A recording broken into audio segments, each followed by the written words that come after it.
Hey, hola, ¿qué tal? Bienvenidos a este diálogo número 1. Es un placer para mí darles la bienvenida. Este programa es un video podcast que estoy con el placer de iniciar con mi amigo Samuel Martínez, que pido que nos salude en este momento. Hola, ¿qué tal? Bienvenidos y buenos días, buenas tardes y buenas noches, dependiendo del horario que nos estén escuchando y viendo. Les damos la bienvenida. Quisimos empezar este video podcast en estos tiempos o en estas fechas, haciendo referencia al aniversario del protestantismo.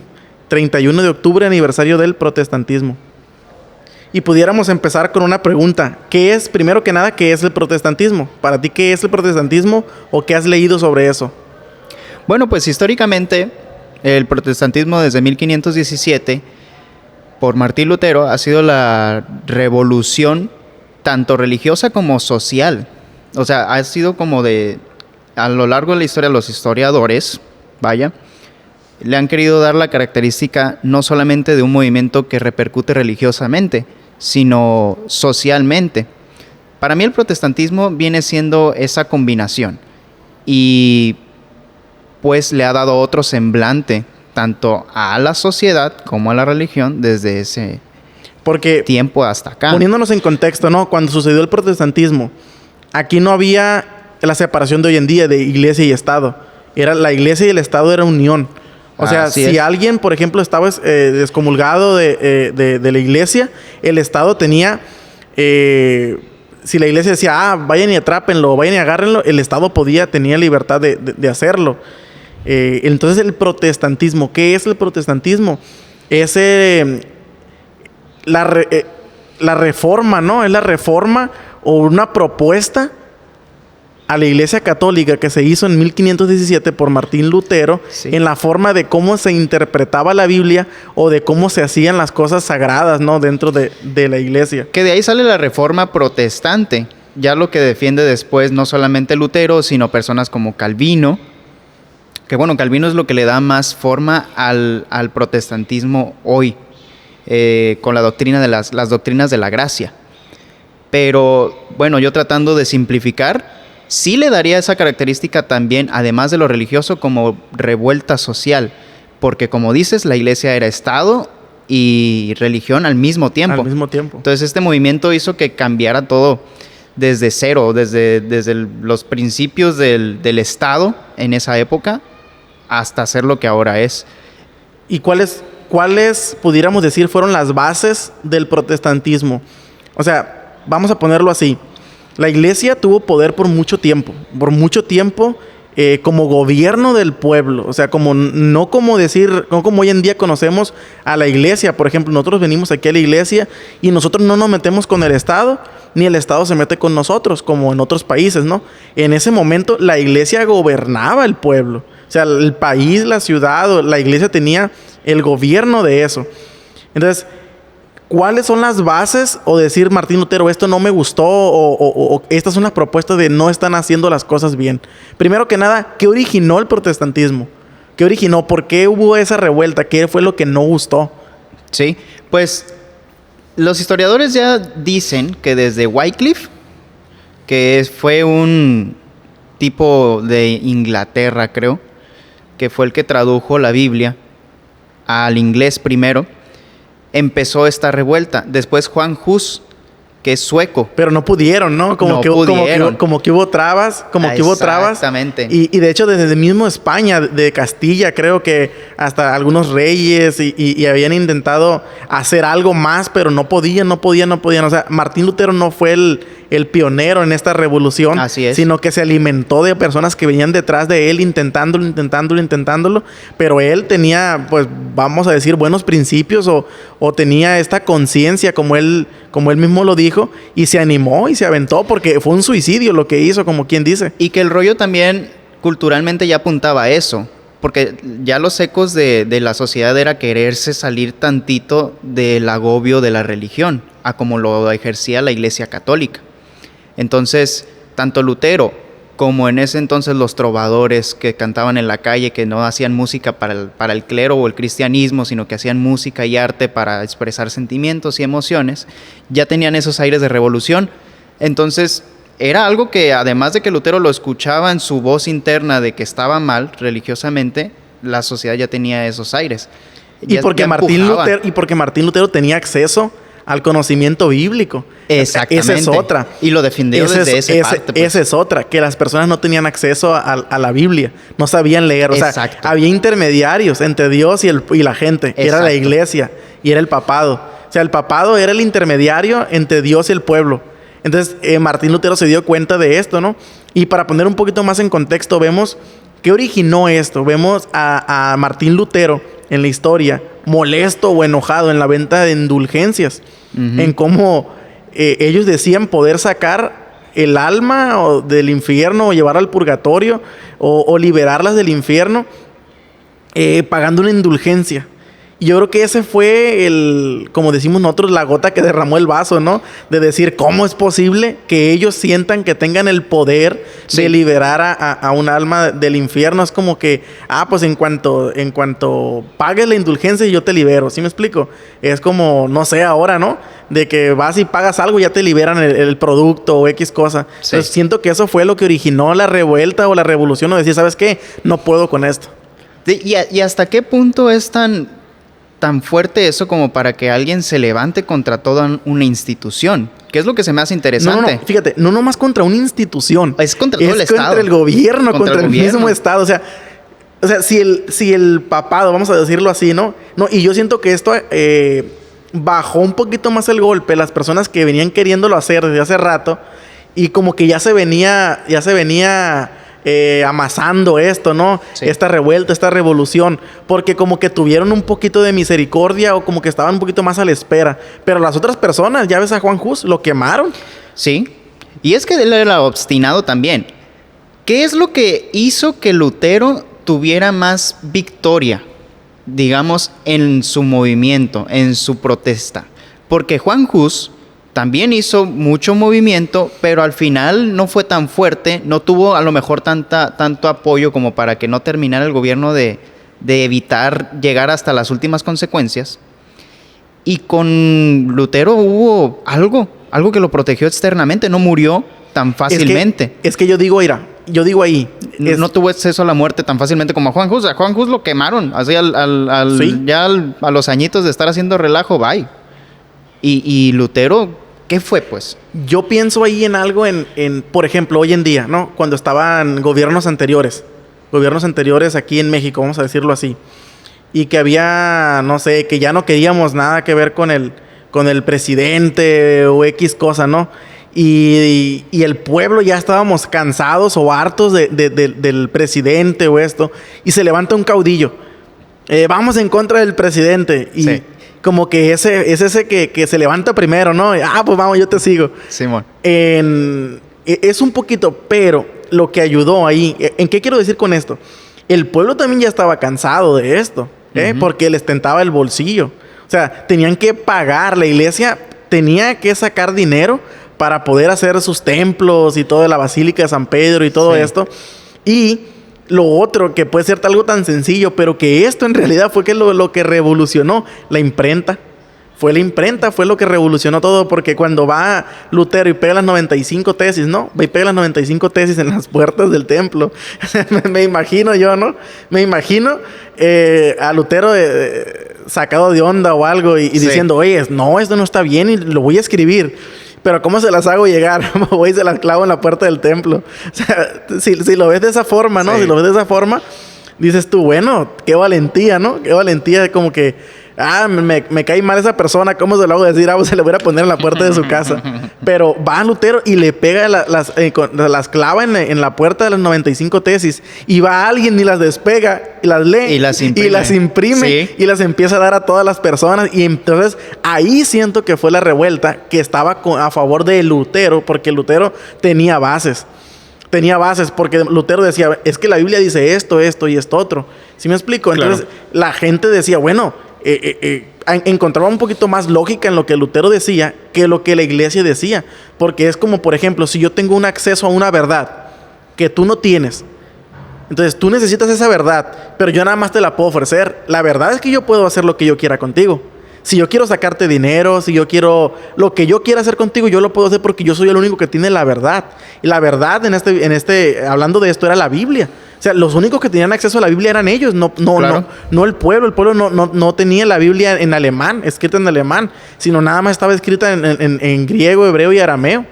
Entonces yo siento que eso también fue lo que originó. Tenía ese valor entonces del aporte, y que la ayuda de los que querían revolucionar junto con él se dio naturalmente por este acceso a la verdad que él les permitía tener, pues. ¿Y cuál era este acceso? ¿Qué era lo que Martín Lutero decía? O sea, ¿qué iba en contra de...? Porque ya hablamos de qué originó, cómo fue el movimiento, pero ¿cuáles eran las bases de decir, yo no opino igual que ustedes por esto? ¿Cuáles eran las bases? Las olas. Las tesis se basaban en las olas. La sola gracia, yo creo que era lo que más fundamentaba la defensa de la verdad cristiana o protestante. Y el perdón de pecados por gracia, ¿no? Sí, pues es la sola gracia.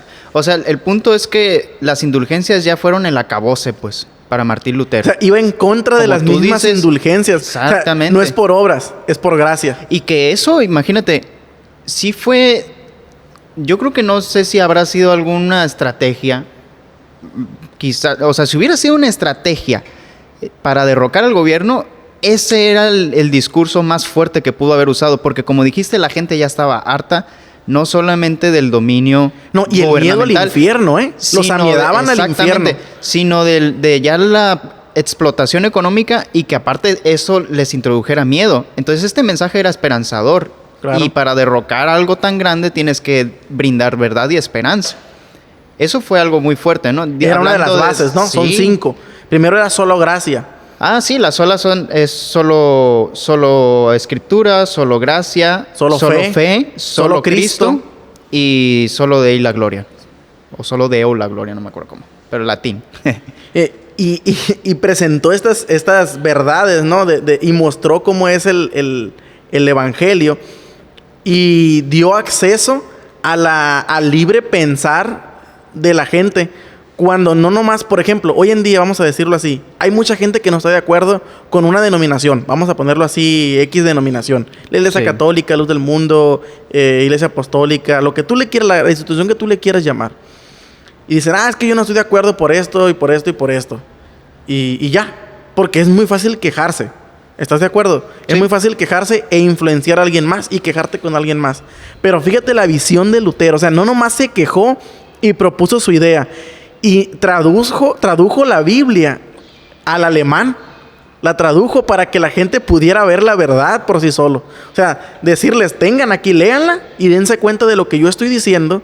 Interprétenla y dense cuenta que no es así. O sea, en ningún momento, por ejemplo, en la sola escritura, ahí era decir, bueno, hay tradiciones, pero que se vean desde la Biblia. Hay esto, pero que se ve desde la Biblia. Que hay esto, que se ve desde la Biblia. Que no fueran cosas impuestas por la iglesia o por el gobierno a conveniencia de sacar economía o atemorizar o lo que tú quieras. O sea, él debatía, Martín Lutero, de que en la sola escritura, que solo se basaran en la Biblia. Si querían imponer algo o impartir justicia, que solamente fuera desde la Biblia. Con eso mismo dejó en mal los argumentos de la Iglesia Católica para hacer lo que hacían, porque como dio acceso a la verdad a través de la Biblia, esto hizo que de la escritura la gente entendiera qué era lo que estaban entonces haciendo mal los católicos, sino que era solamente un discurso enojado o iracundo de Lutero, sino que se sustentaba de la verdad, justo como lo acabas de decir. Pero eso es lo que yo veo importante, lo que le da fuerza, que era mi pregunta. ¿Habrá más elementos que le dieron fuerza como para que el gobierno poco a poco empezara a doblar las manitas? Porque Carlos V, a final de cuentas, el imperio de ahí que era, ¿cómo se llama? El imperio romano, no sé qué. Tenía un nombre muy largo para ese entonces, a lo que ya era el imperio romano en ese momento. No me acuerdo. Pero bueno, el punto es que lo persiguieron, cosa que de hecho la polémica, la persecución desde el rey, desde los gobernantes, hizo que se le diera todavía más publicidad a Lutero. Lo persigue el rey. A final de cuentas se hizo una pequeña guerra de intereses entre todos los que conformaban el imperio, y al final el mismo rey podía decir, bueno, yo soy protestante, entonces yo digo que todos sean protestantes conmigo. o yo soy católico, yo digo que todos sean católicos conmigo, pero tuvieron que doblar las manos. Y es que también es la ley del más débil alguna contra el manera. más fuerte. Sí. Por ejemplo, tú ves jugar un equipo de fútbol, no sé, vamos a ponerlo así, Chivas y Real Madrid. Y tú, o equipo chico contra Real Madrid, o contra Barcelona, y tú le vas al equipo chico. O sea, es la ley de irle al más débil, siempre. Y eso es una realidad que siempre se ha visto así. Siempre se quiere que el más débil... O sea, estamos hablando de un gobierno. Y no cualquier gobierno, el gobierno de los alemanes. O sea, era un gobierno fuerte y grande que perseguía a una sola persona. Simplemente por estar en contra. Entonces las personas se cargaban más, un poquito también al más débil, ¿no? Y más aparte, que iba en contra de lo que también, porque vamos a decirlo así, las personas no eran robots, las personas pensaban también y decían, oye, ¿y será cierto esto? O sea, ¿tú crees que no dudaban de las personas de decir, voy a pagar mi indulgencia, pero será cierto? ¿Cómo pueden comprobarme que es verdad? O sea, tenía que haber duda. Las personas no eran seres o nada más de decir como robot, haces esto, programados. O sea, también pensaban. Y viendo el contexto y poniéndolo así, tal vez Lutero vio eso y vio que también la gente lo podía haber apoyado, porque que Lutero no lo mataron, porque la misma gente protegió a Lutero. Sí. La misma gente lo protegió y desde adentro también lo protegieron, porque había personas que lo apreciaban, que lo querían, o que también, y esta es otra lucha, que imagínate, había personas que pensaban como él, pero estaban dentro de la institución. ¿Sí me explico? Entonces decían, si lo apoyo, también voy a ser perseguido, también me van a correr o también me van a juzgar. Entonces, no lo apoyaban. Entonces, porque había personas que pensaban lo mismo, pero no querían perder su puesto. Exacto. Es que fue el inicio del Estado moderno. Fue una de las cosas que iniciaron el Estado moderno. Que Lutero diera este mensaje de que las personas autónomamente pueden practicar, conocer y entender la verdad. Es lo que ya daría paso a la democracia. O sea, lo que originó mucho el protestantismo fue incluso el movimiento de independización en su momento de toda Latinoamérica.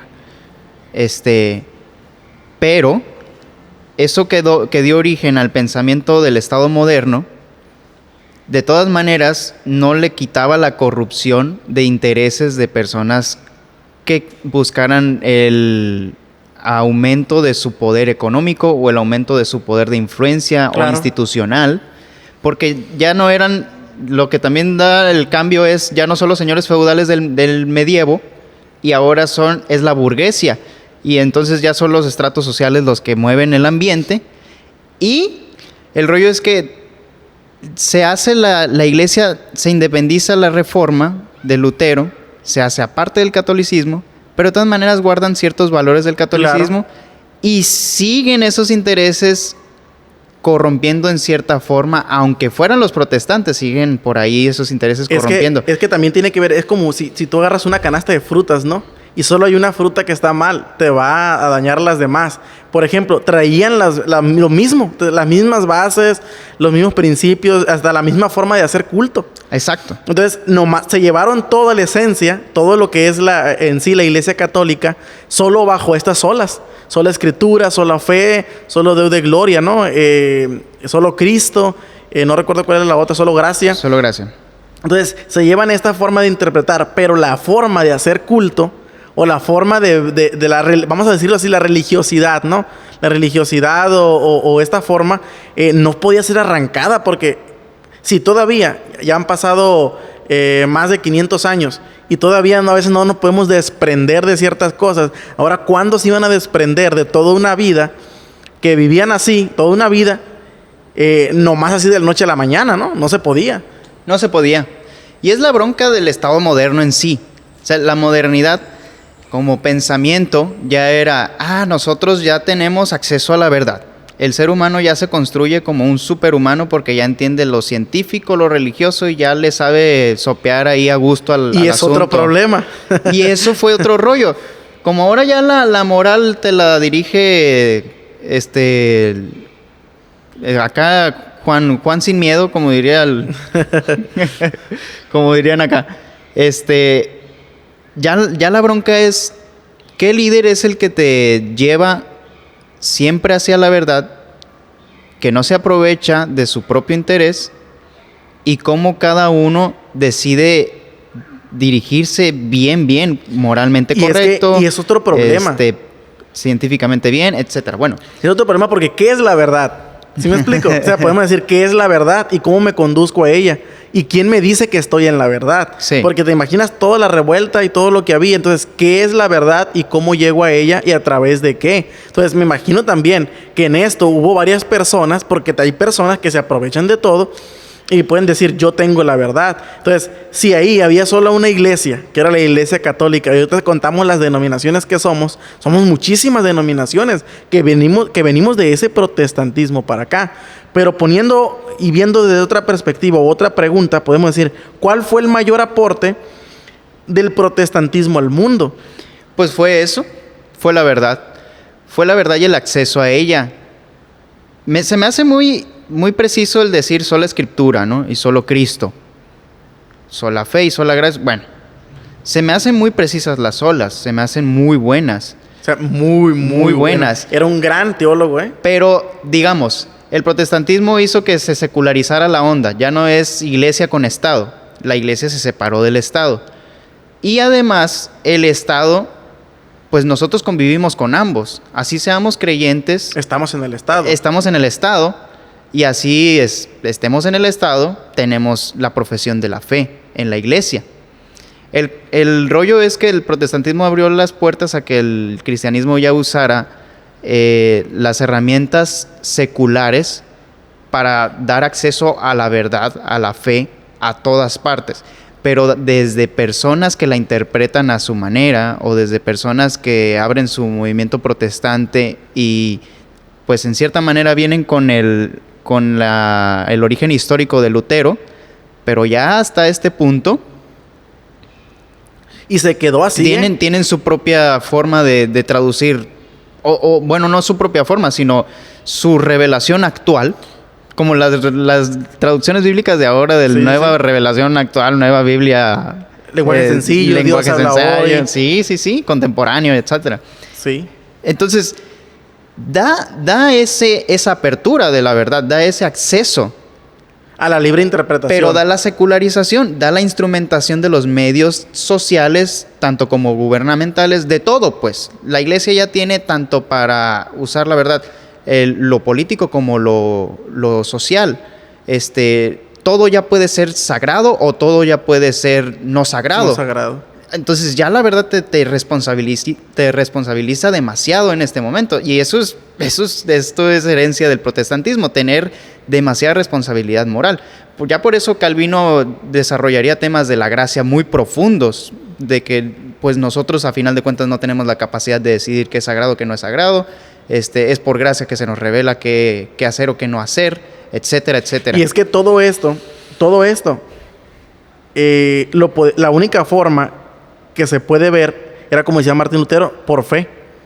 Sí. Entonces, todo esto que se desenlaza, la gracia, la verdad y todo esto solamente es desde la perspectiva de la fe.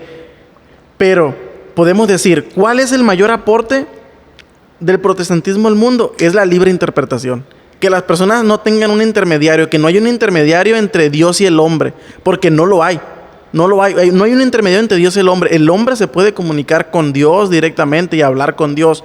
No necesariamente tenía que bajar la información Dios, como en el Antiguo Testamento, ¿no? Con Moisés, que Dios hablaba a Moisés y Moisés hablaba al pueblo. Bueno, después de Cristo eso se rompió. Entonces, la libre interpretación y que las personas fueran seres pensantes y pudieran hacer teología desde su interpretación, yo creo que fue uno de los aportes más grandes que dio el protestantismo. Porque esto, si lo vemos así,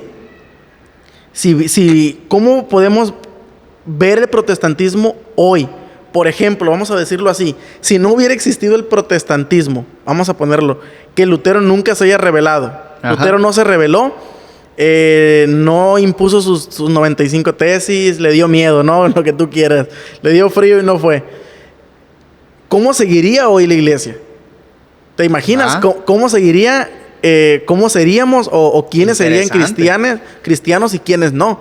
Porque eso desenlazó muchas cosas para bien, claro que para bien. ¿Te imaginas un mundo hoy en día donde la Biblia todavía no estuviera traducida, nada más estuviera en griego, en hebreo y en arameo.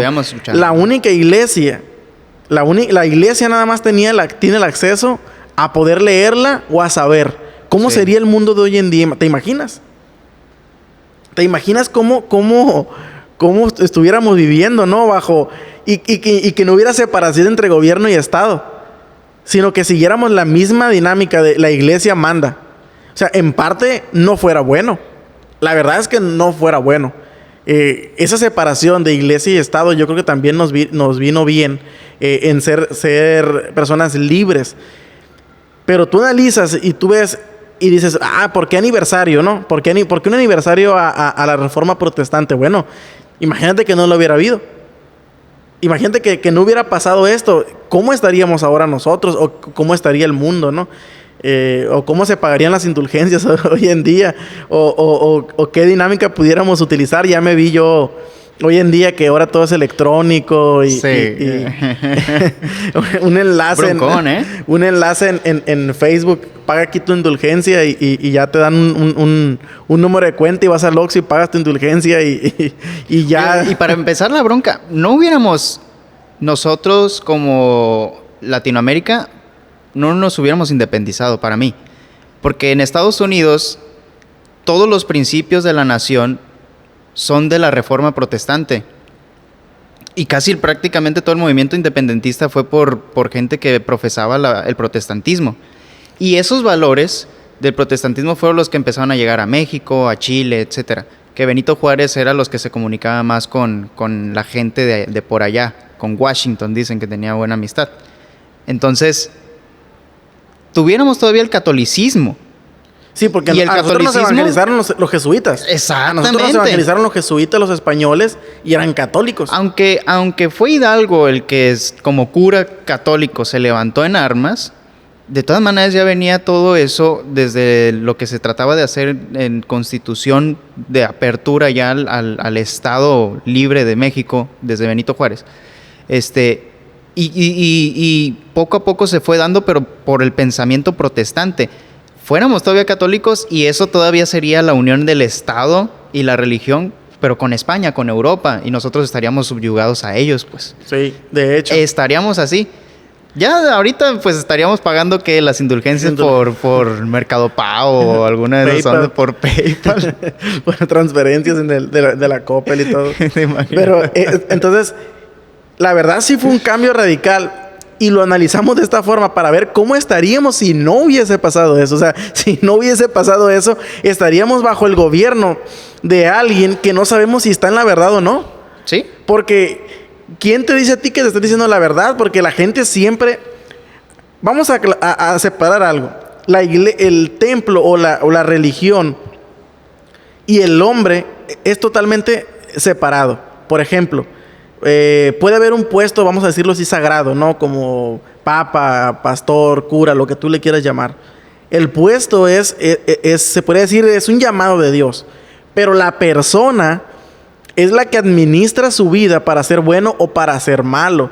No quiere decir que la iglesia traiga males al pueblo y a la humanidad. Es la persona que no toma buenas decisiones y que lleva a la iglesia arrastrando con sus decisiones. Por ejemplo, en este caso, la iglesia católica a lo mejor no era que la idea desde un principio era mala, pero hubo una persona que cambió las cosas, le convenía agarrar dinero, le convenía agarrar cosas, y no es que la iglesia en sí haya sido algo malo, sino la iglesia obviamente es el pueblo, pero viendo lo que la iglesia como la postura bíblica, ¿no? Viendo la iglesia como la postura bíblica religiosa, la persona es la que comete los errores. O sea, la Biblia ahí está para que tú hagas el bien. La Biblia ahí está, pero el que lo interpreta es el que hace el bien o el que hace el mal. Entonces, en este caso, en este momento, se vieron esas circunstancias por personas que no estaban llevando bien las cosas, hubo esa rebelión, pero no significa que vayamos a englobar, ¿no? La religión, no, que los cristianos así son todos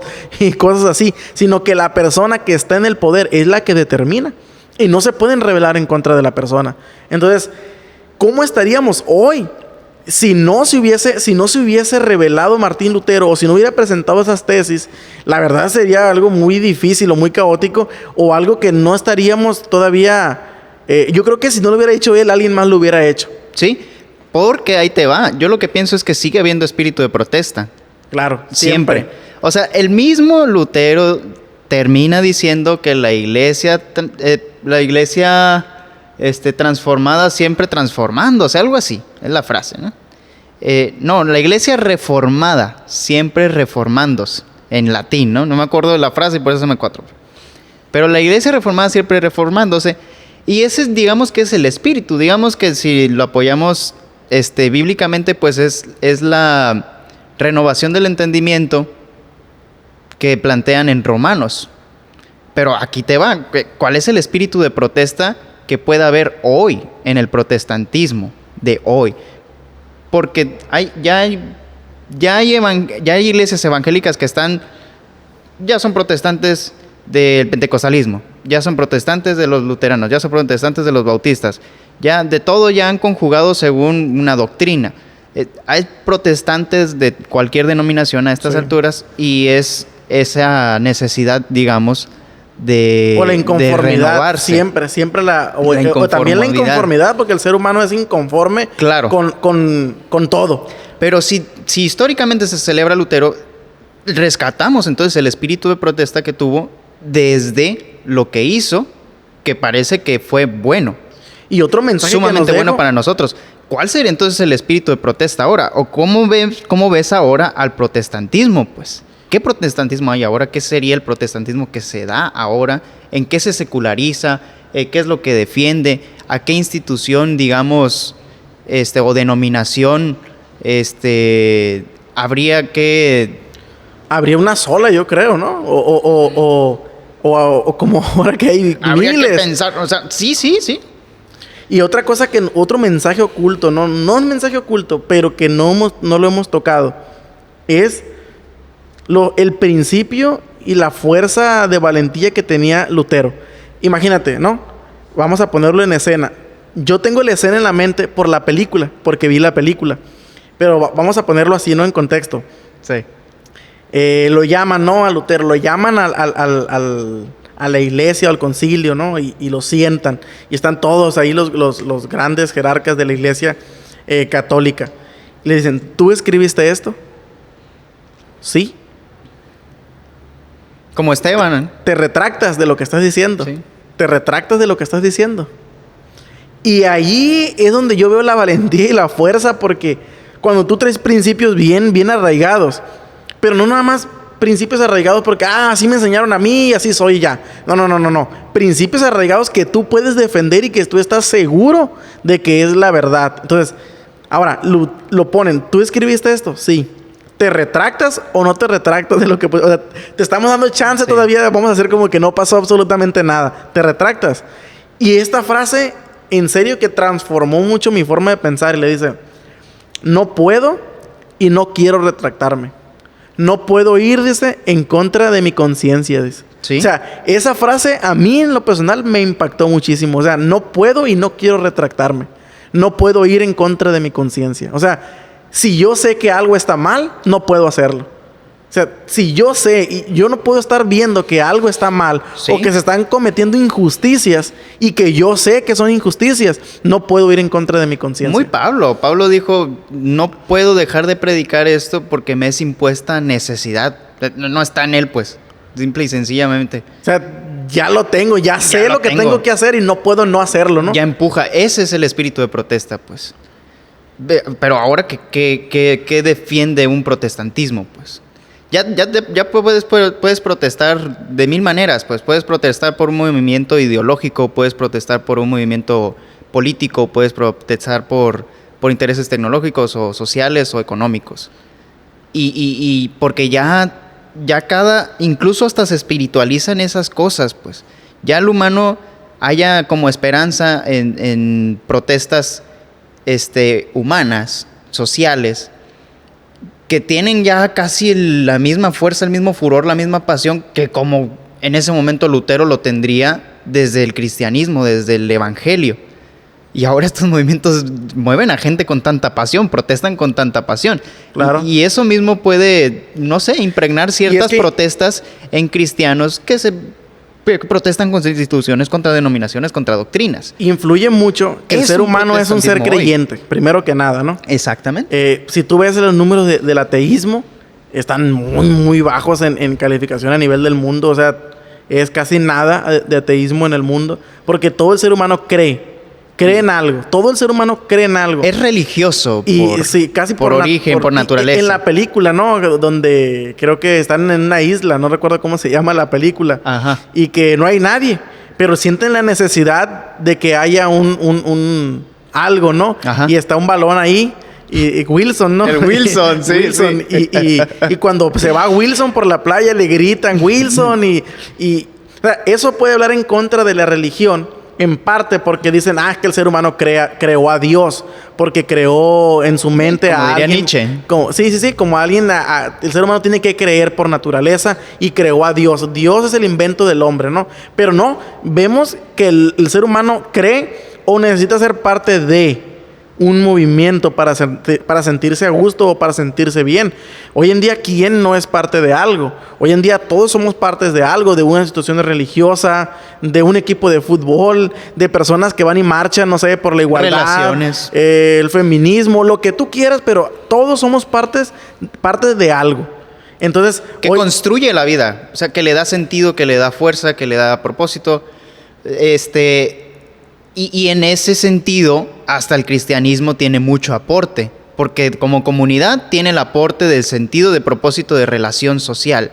Claro. Como, de hecho, como la vida, iglesia, por el sentido, el propósito de vida. El templo. De conocimiento. El templo lo que proporciona hoy en día es la comunión entre los hermanos. Exactamente. Porque tú vas al templo, sí es cierto, a adorar a Dios. Pero la adoración a Dios no se hace nada más en el templo. Tu vida es adoración.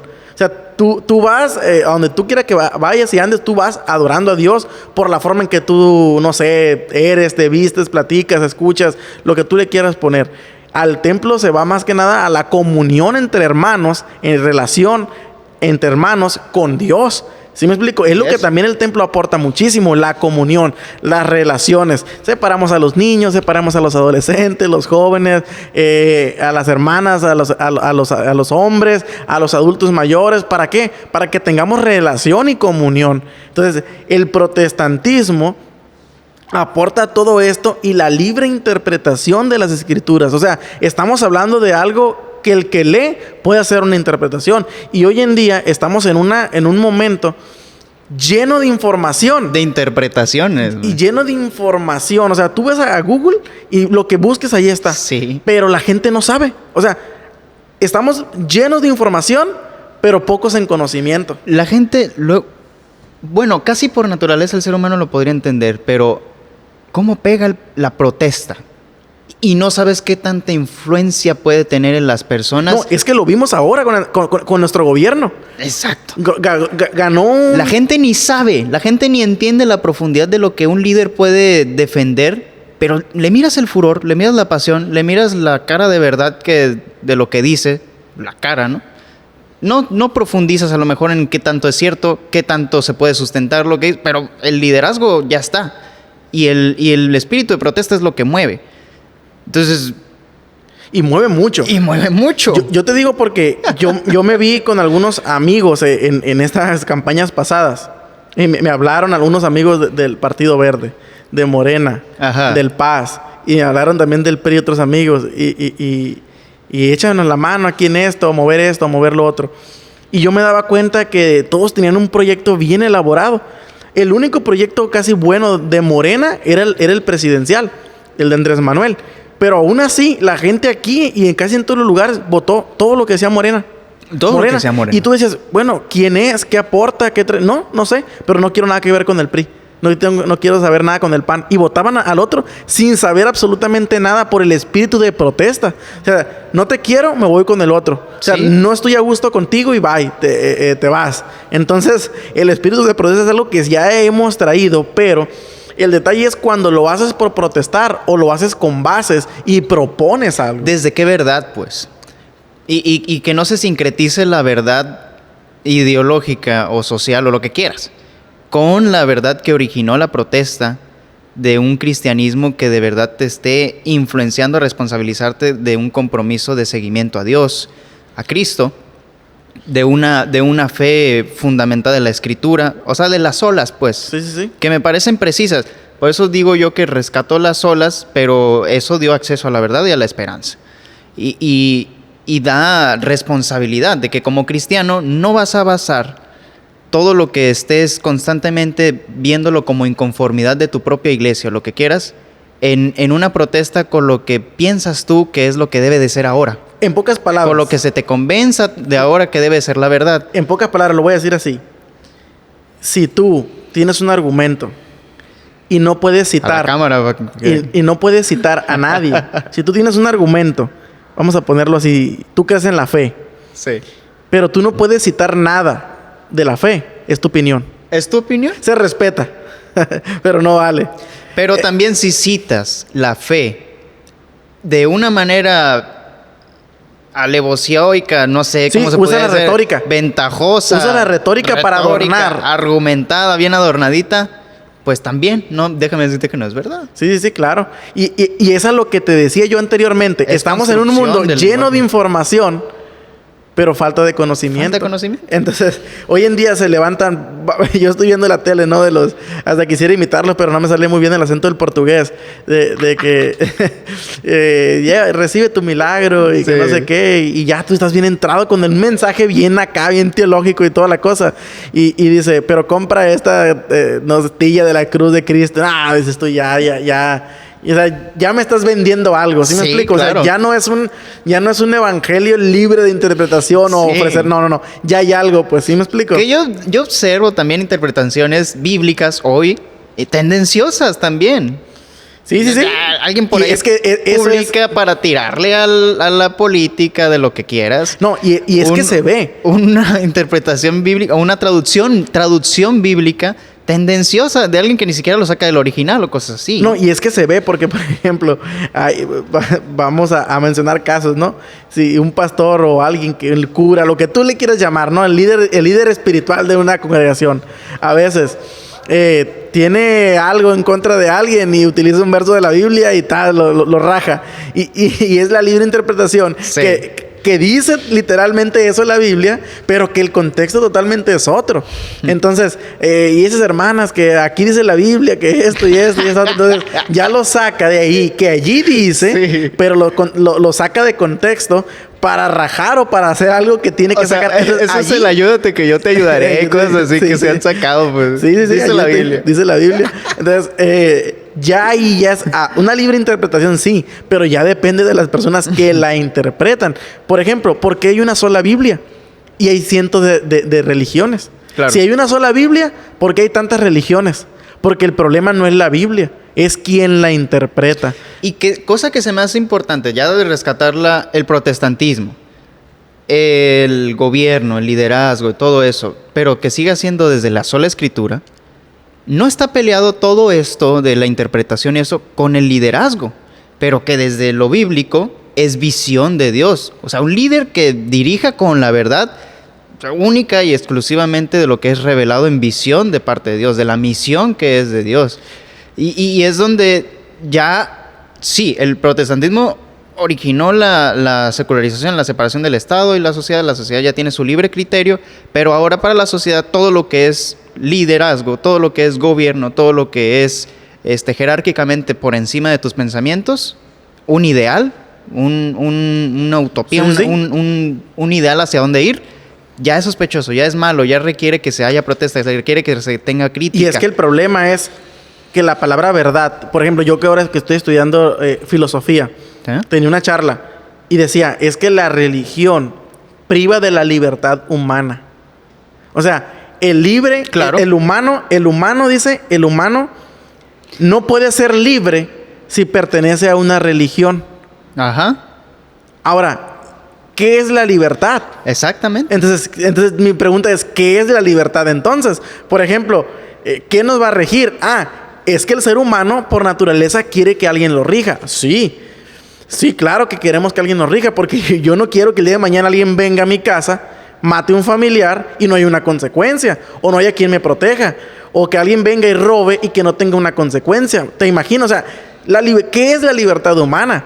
Porque si de las corrientes filosóficas o de lo que tú quieras, Dicen, es que la religión, la política, la ciencia, privan de la libertad humana. Entonces, ¿qué es la libertad humana? O sea, la libertad humana es hacer lo que nos gusta y lo que queremos. Y que eso ¿qué es lo que nos va a separar de los animales? ¿Sí me explico? O sea, si vivimos por instinto. Exactamente. Y por se me antoja esto, se me antoja aquello. No es libertad, no es autonomía, no es total libertinaje, porque sigues obedeciendo a cosas. Si tienes hambre. Y el libertinaje es otra palabra que no les gusta utilizarla, es irresponsabilidad. Ah, pues claro. O sea, no hay un libertinaje, Porque hay una libertad, irresponsabilidad, sí, exactamente. Porque la libertad, como lo diría Hegel o como lo dirían pensadores de la Ilustración, antecito del modernismo, dirían que es la conciencia de responsabilidades, el saber decidir qué hacer o no qué hacer. O qué no hacer más bien, el tener pues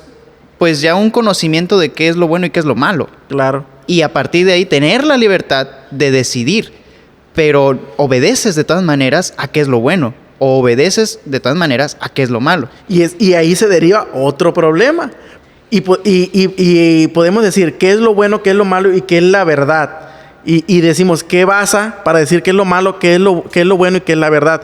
Pero vemos que la propuesta, si vemos la propuesta de lo que decía Martín Lutero y analizamos detalladamente las frases, las palabras, el contexto y todas las cosas, nos damos cuenta de que la realidad que te plantea Martín Lutero es ser un ser libre, que tú no puedes, que a ti nadie te diga qué es lo que tú tienes que hacer, sino que tú por ti solo tú puedas pensar lo que es bueno, lo que es malo, mediante la fe, mediante la gracia, mediante Cristo.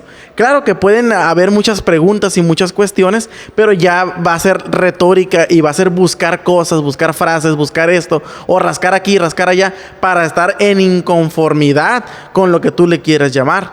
Hoy, por ejemplo, puede surgir una pregunta. Si Martín Lutero hoy en día estuviera viviendo en este 2020, ¿no? En medio de la pandemia o lo que tú le quieras llamar, ¿cómo le haría? ¿Qué mensaje daría o qué medios utilizaría? Si en aquel entonces lo único que había era la imprenta y eso explotó. O sea, explotó a nivel mundial porque dicen que países vecinos se acercaban se hacían protestantes automáticamente después de escuchar los argumentos de Lutero. Se hacían protestantes al escuchar los argumentos de Lutero y eran convencidos, no convencidos, sino que les daba esa idea o esa lógica de ser seres pensantes o de conocer la verdad. Pero hoy en día, ¿cómo crees tú que Lutero aprovecharía todos estos medios que tenemos, una cámara, un micrófono, están redes sociales? ¿Cómo crees que lo aprovecharía? Es buena pregunta. ¿Qué haría? ¿Qué haría y cómo lo compartiría? Porque hoy en día tantas cosas, o sea, hoy en día que todo ofende, todo lastima, no puedes decir nada. Al que es chaparro y no le gusta que le digan chaparro, al alto no le gusta que le digan alto, todo. Entonces, desde esta forma en la que estamos viviendo, ¿cómo impartiría o cómo iría en contra si Martín Lutero viviera en los tiempos de hoy? O vamos a decirlo así, alguien más protestó. Sí. Y estuviéramos como estamos igualitos ahorita, pero Martín Lutero no le gusta algo del gobierno o de la... Entonces, a lo mejor también tuviera mucho apoyo, pero también tuviera mucha crítica. Pero es lo de menos, porque yo creo que como empezamos a preguntar mucho, ¿qué es la verdad?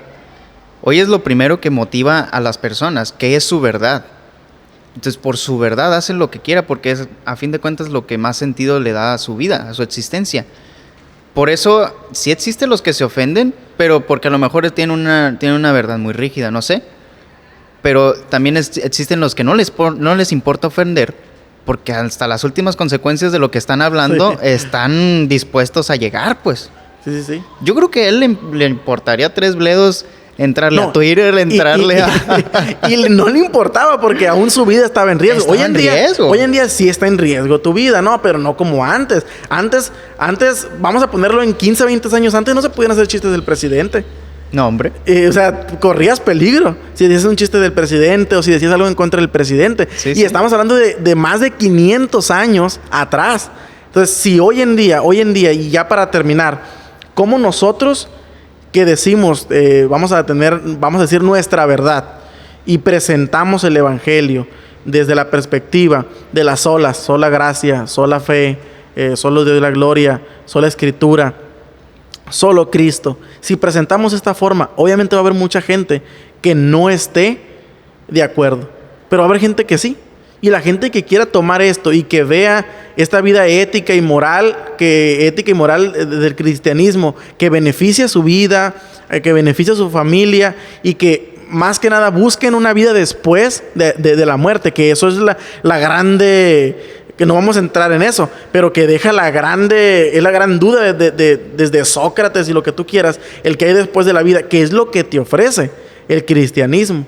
¿Y qué es lo que puedes recibir a través de qué? De la sola gracia, de la fe, de solo de Cristo. Entonces tú presentas el evangelio y ya las personas deciden si quieren seguirlo o no. Pero yo creo que ya me imagino a Martín Lutero entrándole a Twitter, a Instagram, historias, estados, en Facebook o martinlutero.com o sí, pagando su dominio, ¿no? Entonces, que se me hace que sería más difícil, ¿eh? Sí, claro. Porque ahora lo que se diga se pone en tela de juicio. Sí, claro. Y se hablan 1001 cosas en contra y ya te pones tú también como en una postura de, a ver, pues puede que no y puede que sí. Y no te convence de lleno, a menos que estés metido directamente con su discurso, casi una conexión con lo que dice desde que lo dice. Yo creo que, y yo con eso termino. Se me hace que fue el tiempo. Para mí, yo diría que fue el tiempo. Era el momento para hacer eso, pues. Una de las cosas, como lo repetíamos antes, que nos dejó Martín Lutero y la Reforma Protestante, es el poder interpretar nosotros la Biblia. Pero yo creo que, y ya con este comentario termino, yo creo que debemos de ser seres inteligentes y buscar la sabiduría de Dios, no nada más la del hombre, también la del hombre, pero más la de Dios. De decir, bueno, en esta Reforma Protestante yo tengo la Biblia y la tengo en diferentes versiones, la que tú quieras, hay muchísimas versiones. Pero yo creo que en esto sí es de buscar la sabiduría de Dios y decir, Dios, ¿qué quieres que yo haga y cómo quieres que interprete esto? ¿O qué mensaje quieres que diga? Ser prudentes a la hora de interpretar. No abusar de la libre interpretación y del acceso a la verdad para sacar un bien propio. Sino aprovechar esa libertad que tenemos ahora de poder conocer la palabra de Dios, de conocer las historias de la Biblia para hacer un bien a las personas que nos rodean. Tener esa sabiduría y esa prudencia. Sí, yo completaría con lo que dije hace rato, la idea que dices con lo de Romanos, de no os conforméis a este siglo, a este mundo. Y la renovación de la mente que dicen ellos, que transformaos la renovación de vuestra mente, por medio de la renovación de vuestra mente, es para verificar la voluntad de Dios, que es su sabiduría.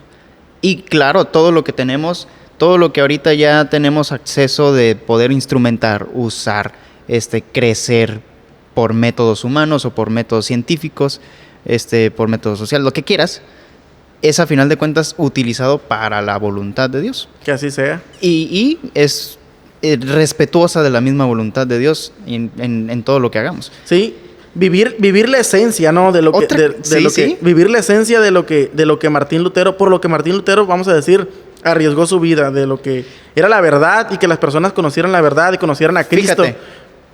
Fíjate, ahorita me da mucha curiosidad cómo se utiliza tanto la figura de los héroes, que ahorita está de moda los Avengers, ¿no? Combinar inglés con español, los Avengers. Los Vengadores. The Avengers. Están de moda los Avengadores, están de moda todas las figuras heroicas. Y es eso, que están dando el mensaje de la defensa de la verdad heroica y de las últimas consecuencias de estos personajes de llegar a ello. Lo chistoso es que ellos defienden la moral, defienden qué es lo bueno y qué es lo malo. Sí. Esos héroes defienden qué es lo que a final de cuentas en esta sociedad que está tan relativizada, que todo el mundo dice qué es lo que quiere hacer y por qué lo quiere hacer y le vale lo que el otro haga. Estas figuras responden a una moral superior, a lo que es bueno para todos. Claro. De la perspectiva mía, ¿no? Porque yo puedo decir, es que yo creo que para ti, no vayas allí. ¿Quién les ha dicho a esos compas que no es malo lo que están haciendo o que es bueno para mí lo que hacen por mí? Claro, pero ese es el héroe.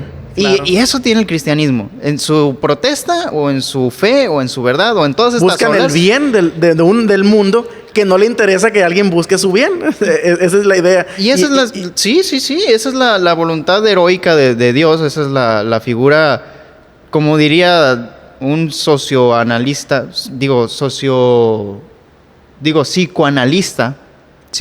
Carl Jung, que son arquetipos, son personajes que motivan a la esperanza, al propósito, a la vida, a la verdad.